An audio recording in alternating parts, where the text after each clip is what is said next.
Avec Tony Marinaro. Comment Qui a ça bien va? dormi, finalement. Bonne nuit de sommeil, hein? Fait du bien. Ça a été une C'est bonne pas nuit de trop sommeil. demandé. Mais t'étais du côté du soleil à Fort ça, hein? Lauderdale, hein? T'as vu ça, hein? Ben oui, t'as une belle face de canaille. C'est beau, c'est beau. Parfait. Match de 4 points ce soir. Cliché plus gros que le hockey, s'il en est un. Oui. Et cliché qu'on utilise maintenant Il fait beau aussi. plus tôt dans la saison. Il fait beau aussi à Québec, ici, la température. Là, fait... Oui, un peu moins. Oui. Alors, match de 4 points. Le Lightning vient de procéder au rappel de Scott Sabourin à 17h02. Ouais. Donc, c'est un rappel stratégique à 17h02. Parions qu'il était déjà dans le building ou quelque chose comme. Alors, pour ce soir contre le Canadien, mais c'est un match important. Écoute, c'est un match important, tu viens de le dire. C'est deux équipes, pas seulement dans l'Est, mais dans la division Atlantique. Tu as le Lightning qui sont premiers dans l'Atlantique. Tu as le Canadien qui, évidemment, sont juste en arrière d'eux autres. Le Canadien se doit de remporter ce match-là. Ils jouent à la maison, match de 4 points. Tu as besoin de gagner ce match-là. Et tu as besoin de gagner ce match-là, je dirais, en temps réglementaire aussi. C'est ça qui est important. Tu ne veux pas, évidemment, que le Lightning va chercher un point dans ce match-là. Comme on voit, le Lightning ont joué un match de plus que le Canadien. Mais s'il y a un moment que tu veux jouer contre le Lightning, c'est bel et bien après 4 défaites consécutives et le fait qu'ils ont joué hier soir. Et Kucherov, il a joué 24 minutes et demie hier soir. Là. Sans avancer de points. Ça m'inquiète parce que Kucherov est rarement blanchi 2 soirs de suite. Oui, je comprends, mais ça reste quand même que... Oui, c'est un grand joueur, évidemment. Ça reste quand même que c'est 2 matchs en 2 soirs. Il y a un petit voyage. Ils sont arrivés peut-être à Montréal un peu tard hier soir ou tôt ce matin. Et il ne compte pas sur Vasilevski, sur le monstre, qui est blessé malheureusement. Oui. Et qui connaissait quand même des moments... On a vu le Vasilevski des vieux jours. Le vrai Vasilevski dans les dernières 3 semaines. Exact. Et la position du Lightning au classement elle est directement liée à la résurgence d'Andrei Vasilevski. Et le fait que plusieurs blessés sont de retour. Exact. Autant que de voir les Panthers péricliter au classement correspond également avec une saison où Bobrovski a l'air de Vasilevski des 2-3 dernières saisons. Oui. Écoute, c'est une très bonne équipe encore. Là. C'est une équipe Lightning? Oui. Mais non seulement c'est une bonne équipe, Tony, il faut connaître Julien Brisebois pour savoir que lui, il flaire l'odeur du sang. Julien est un gars méthodique, cartésien, réfléchi, mais cette année, il dit, il y a une occasion à prendre. Tout le monde dans la Ligue, dans l'Est, a acquis la conviction que si Bill Zito avait eu à bouger, il l'aurait probablement déjà fait. Il n'y a rien qui dit qu'il ne bougera pas. Mais lui, probablement qu'il a, à la réflexion... Peut-être qu'il n'y a pas besoin de bouger parce que... C'est une année Mulligan. C'est une année Mulligan. Mais si jamais ils rentrent dans les séries... Ouais.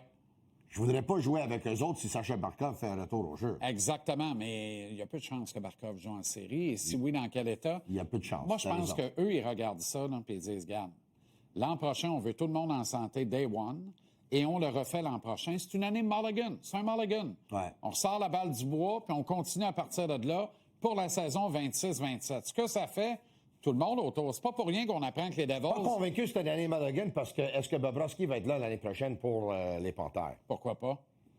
Bobrovski veut gagner. Bobrovski veut gagner des titres.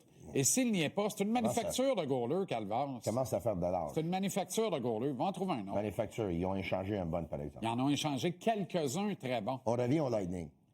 Sur le papier, Lightning au Canadien. Va pas plus loin que... Il y a une occasion à prendre. Puis tu vas voir où je vais aller avec ça. C'est pas pour rien qu'on apprend que les Devils sont au plus fort de la lutte pour obtenir Ryan O'Reilly. Oui, parce qu'il y a plusieurs équipes dans l'Est qui se croient avoir une chance à cause des blessés à Floride, avec les Panthères. Mais Julien est dans le running aussi. Là. Il c'est sûr. penser que le Canadien est là aussi. C'est sûr. Le Lightning est une meilleure équipe que le Canadien sur papier, je pense. Ils le sont. Je pense. Ils le sont. T'as pas besoin à penser longtemps. Je te prouve On parle de 2 clubs en santé. Je te prouve maintenant pourquoi ils le sont. Premier trio du Lightning, ils ont balancé les trios dernièrement. Anthony Cirelli, Nikita Kucherov, Brandon Eagle. Canadien, Suzuki, Caulfield, Slavkovski. C'est très bon. On peut avoir un débat si on veut. On rivalise. OK? On rivalise, mais Kucherov a comme un ascendant. Il procure un ascendant au trio. Braden Point. Oui. Là, on est avec Jake Guentzel. On n'en parle même pas. Puis Nick Paul. Non, nettement à l'avantage du Lightning de Tampa Bay. Oui. Oui. Yannick Gourde comme 3e joueur de centre. Oliver Bjorkstrand qui se trouve être allié sur le 4e trio. Lightning ont une meilleure équipe que le Canadien. Ouais. Maintenant, les Canadiens ont un avantage, je pense, à la ligne bleue. Parce que, oui, ils ont Victor Hedman. Oui, ils ont Victor Hedman. Puis ils ont Cernak. Mais, chose Ryan McDonough, il prend de l'âge.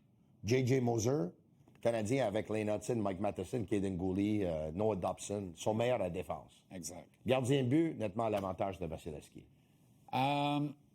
Kirby Dach patine en solitaire, pas de panique. Là. Il vient de sortir de la botte rigide. Là. Alors, ça veut rien dire quand tu as un retour au jeu. Il y a quand même beaucoup de temps à passer. Je ne m'attends pas à le revoir avant Noël, de toute façon. Surtout pas sur un rythme effarant comme ça. Mais quand il va revenir, parce qu'il va revenir, ça veut dire quoi, son retour? Ça veut dire que JJ... Oublie les 5 premiers matchs qui vont être des matchs de remise en forme, de rodage. Une fois qu'il est prêt et qu'on revoit le Kirby Dach qu'on a vu partir sur la liste des blessés... Jared Davidson retourne à Laval. Très bien, mais je m'attends à une réponse un peu plus étoffée. Il s'en va où dans l'échiquier offensif? Est-ce qu'il prend le centre du troisième trio, reléguant Evans dans son habitacle naturel sur la carte? Est-ce qu'il est un ailier avec Kapanen et Demidov? Moi, je pense qu'il va commencer, lentement mais sûrement, je pense qu'il va commencer à l'aile du quatrième trio. Parce qu'au moment que... Non, mais je te parle, une fois que ça s'est fait, là, les 5 games sont faits. OK, les 5 games. Il games. est en forme, puis on revoit le Kirby Dach qu'on a vu se blesser. Mais ça dépend, c'est quel Kirby Dach qu'on va avoir. Bien, je te dis, celui qu'on avait au moment de sa blessure. Celui qui recommençait à nous faire saliver, puis on le regardait, et on disait, finalement, ça serait-tu que... OK. Si on est à ce point-là, il va être à l'aile du deuxième trio avec Kapanen puis Demidov. Voilà. C'est ce que je pense. On est d'accord? On est d'accord. Parce que quand il revient, moi, je pense que, tranquillement, pas vite, ils vont le mettre à l'aile de Veleno sur le quatrième trio. OK? On s'entend là-dessus? Oui. OK? Il va être sur le quatrième trio avec Joe Veleno. Oui.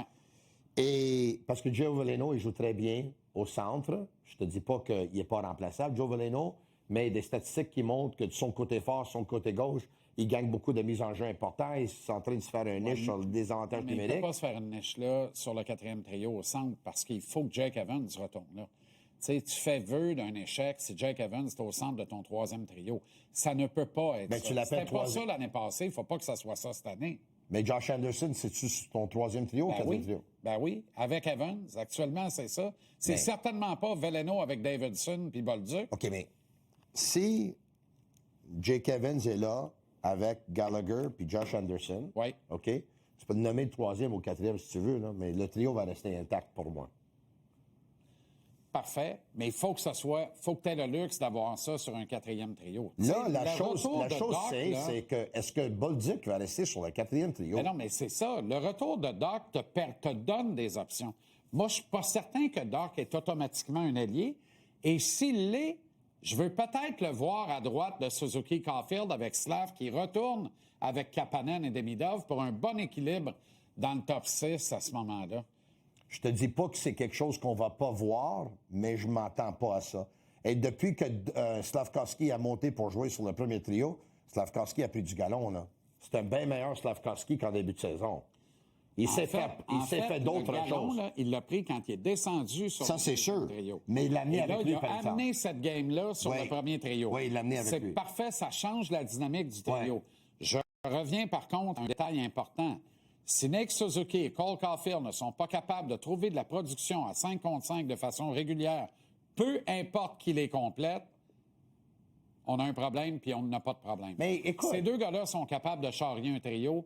Alors, il faut que tu te permettes d'utiliser la force et l'émergence de Slavkovski pour ajouter à ta profondeur puis avoir un one-two punch. Sinon, t'es trop facile à jouer. Pour moi, c'est facile. Suzuki et Caulfield, ils ont déjà un chimie qu'on connaît depuis 3-4 ans. C'est ça, on le sait, OK? Maintenant, Slavkovski est avec eux autres. Dès le moment qu'il commence à ralentir, il a besoin d'un bot en derrière, comme on l'a déjà donné, boum, tu mets Bolduc, comme ils l'ont fait. Dès le moment que Bolduc commence à ralentir, il a besoin d'un bot, boum, tu mets Kirby Dach. Dès le moment qu'il y a beaucoup de joueurs qui peuvent... Tu sais, à un moment donné, on va voir Demidov aussi. Oui, effectivement. Parce que là, il y a deux duos, clairement. Oui. Kapanen, Demidov. Ça, c'est un duo. Et Suzuki Caulfield. Ça, c'est un autre. Puis je pense que Evans et Anderson est un duo aussi. Je pense que oui. Alors...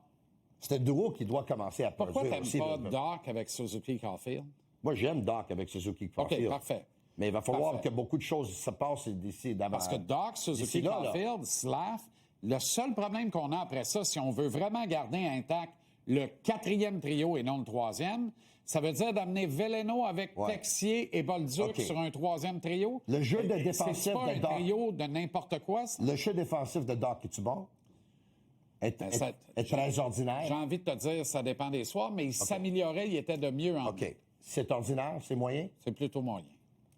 Suzuki puis Caulfield, c'est des gars qui jouent des 20 minutes par match? Oui, Plus souvent qu'autrement, Martin va les matcher contre le meilleur trio adverse? il n'y a pas le choix. Non, on peut pas mettre Kirby Doc là juste pour... OK, on va mettre Kirby Doc là. Il n'y a pas beaucoup de confiance dans son jeu défensif. C'est pour ça qu'il est descendu, Bolduc. Et tu le sais? Oui, absolument. Ah oui. Mais le Kirby Doc, moi, tu peux pas toutes les descendre. Faut t'en mettre un, il faut que tu trouves une homogénéité et un équilibre. Le Kirby Doc que j'ai vu, pour vrai, avant la blessure, je continue de penser que c'est un allié et non pas un centre. Moi aussi. Je continue de penser que malgré son excellence, quand les autres vont entrer, Zardowski, Michael Age, Zardowski, et Michael Age, oui. les autres qui arriveront, Kirby Doc va glisser au 3e trio à l'aile et ce sera parfait. Il sera peut-être même pas ici, lui qui est dans la dernière année de son Exact. contrat, qui lui Mais paie tu à sais quoi? 3,4 millions de dollars Tu sais par quoi? saison. Kapanen doit être au centre du 3e trio, dans une équipe qui a vraiment de l'allure. Si qui a Kapanen vraiment est de au centre de ton 3e trio, tu es en voiture, ça mon va chum. très bien. Oui. Exactement. C'est comme quand Newhook était au centre du 3e trio au Colorado, mais même là, c'est Ah, encore meilleur. plus que ça. C'est bien meilleur que ça. meilleur que ça. C'est bien meilleur que Oh, ça. oui. Tu sais, puis Newhook, avec l'intention qu'il avait, s'il se relève de cette blessure qui est quand même très grave, la cheville s'est rupturée, elle a cassé. Pour un joueur rapide, de dextérité, qui a un bon jeu de pied comme ça, la route est très, très longue. Si on revoit le Newhook qu'on a vu, Newhook avec Kapanen et Doc sur un 3e trio. Je suis un peu surpris que tu ne m'as pas parlé de Dano ce soir, en voyant que toute la province parle de Dano dans les dernières 24 J'en parlais il y a heures. 2 semaines, Tabaslac. OK, mais- Alors, comme d'habitude, j'en parlais avant que tout le monde en parle. Et toi, tu dis oui? Un grand classique. Et toi, tu dis oui? C'est pas mon plan A, mais je vais te surprendre. OK. Mon plan A, c'est Sidney Crosby, puis il marchera pas. OK. Je fais mon deuil. Ouais. Le plan B, Ouais. c'est Ryan O'Reilly. C'est vraiment ce que C'est ça parfait. prend. Le plan C, c'est... On est d'accord le que plan C- Ryan O'Reilly est supérieur à Phil Dano. Ça, on est d'accord là-dessus. Le plan C, c'est Braden Shen. OK. Le plan D, c'est Philippe Dano.